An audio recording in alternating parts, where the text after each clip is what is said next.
Everything about the Atmos Summit Visa screams S tier. But that's exactly why I don't think this card can last in its current form. By the time we hit mid-2027, something's gotta give. I'm Richard Debs from R2 Travel Rewards, and I'm an avid traveler. If you're watching this, chances are you are too, so go ahead and subscribe to see how the Atmos Summit Visa has completely changed my entire travel strategy. I've been living, working, and traveling abroad since late February, and I've gotta say, no single card has ever impacted my credit card setup like this one has, and in such a short span of time. Before we dive deeper, if you have any personal or targeted questions, hit me up in the chat on my website, boomacompany.com. Channel members always get priority responses. Alright, let's start with what makes this card absolutely insane. We have annual freebies. Right off the bat, the Summit card gifts 10,000 status points each anniversary, and a global 25,000 points companion certificate. There's no hoops and no minimum spend required. Next, we have the $60,000 sweet spot. Put $60,000 in spend on your card within your anniversary year, and two major things will happen. First, you unlock Atmos Gold, which maps directly to One World Sapphire, giving you business class lounge access and priority perks across One World partners like Qatar Airways, British Airways, and American Airlines. You also earn a global 100,000 points companion certificate, which can easily save thousands on premium cabin redemptions. Folks, that's not hyperbole. It literally saves you thousands of dollars.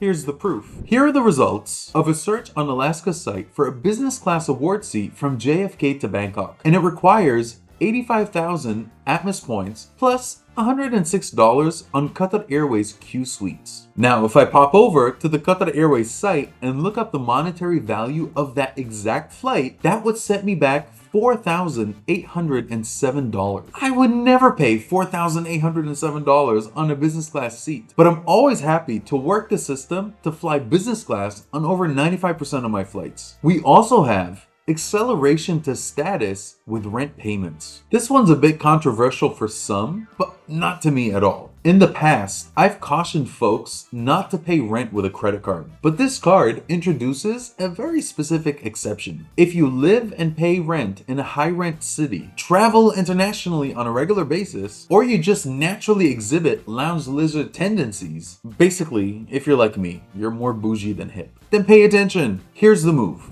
Sign up for the free Bilt Rewards program. Then acquire the Atmos Summit Visa card, link it to your Bilt account, and run your rent payments through it. As long as your landlord accepts rent through a supported payment portal, then you'll earn 3x Atmos points on rent payments. Yes, there's a 3% fee, but you'll also accumulate status points at a rate of 1 status point for every $2 you spend. Now, there's a $50,000 annual cap on rent using this method, but it's a powerful way to accelerate your path to Atmos Gold status. If you fit the profile, which I mentioned earlier, the lounge lizard, then this one is a no-brainer. So let me tell you about my redemption story. What pushed me to make this video is what happened to me recently. I booked 4 separate Alaska Airlines award tickets, all business class seats on Qatar Airways Q suites and Malaysia Airlines. And not only did I lock in 4 business class seats, but Atmos credited me $25 on each partner booking, saving me $100 instantly. I used to accept the fact that partner bookings with Alaska would cost me $25 each, but now that's a thing of the past. Can the Atmos Summit card sustain this? So if I pair these savings with a $395 annual fee, this card is punching way above its weight class, and I still have more award bookings to make. Now let's talk about the international spend advantage. The Atmos Summit Visa officially dropped on August 20th. I applied the next day while overseas, and my first foreign transaction posted on August 26th.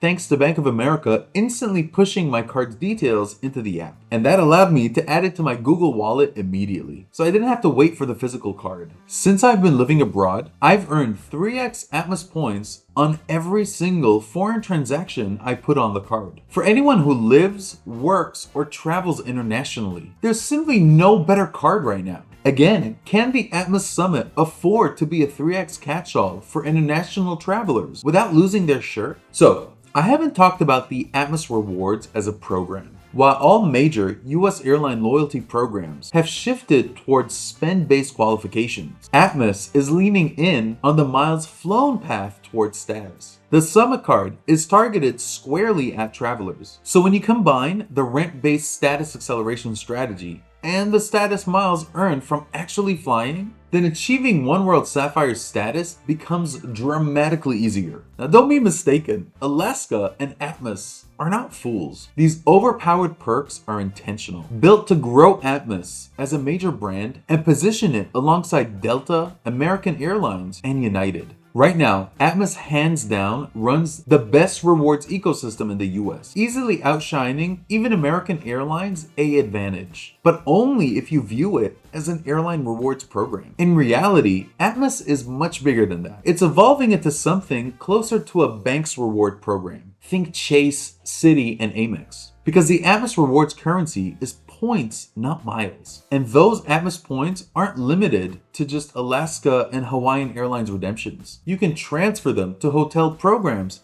like Marriott Bonvoy, IHG, Wyndham, Preferred Hotels, and Shangri-La. It takes a lot to build a new brand and even more to compete with the big dogs. And trust me, I can't tell you how many times I've heard from my East Coast subscribers, but I don't live on the West Coast. I have no reason to fly Alaska. Guys, that's what happens when your brand is named after a state. While non-West Coast folks are catching up to realizing the value of the Atmos Rewards program, I'll be busy sucking the life out of the Atmos Summit Visa card over the next 2 years while the value is still there. So as much as I love this card, and I truly do, I don't see how Atmos can sustain this beyond 2027. The math ain't mathin'. Think back to the Capital One Venture X. We all knew it couldn't stay that generous forever, especially when authorized users were getting free Priority Pass memberships for themselves and their travel crew. Eventually, reality caught up. I used to dole out authorized users of my Venture X to family members, and that gravy train is over. So if you have the Atmos Visa Summit Card, enjoy it while it lasts, because this level of value has a time limit. You already know where I stand on this. The Atmos Summit Visa card is a phenomenal card. Honestly, too good for its own good. What do you think of the card? When do you expect its nerfing to begin? Or do you flat out disagree with my take? Thanks for watching until the end. Since you've gotten this far, it only makes sense to like, share, subscribe to this channel, and become a member for just $1 to help give it some visibility. As always, take care and be good to each other.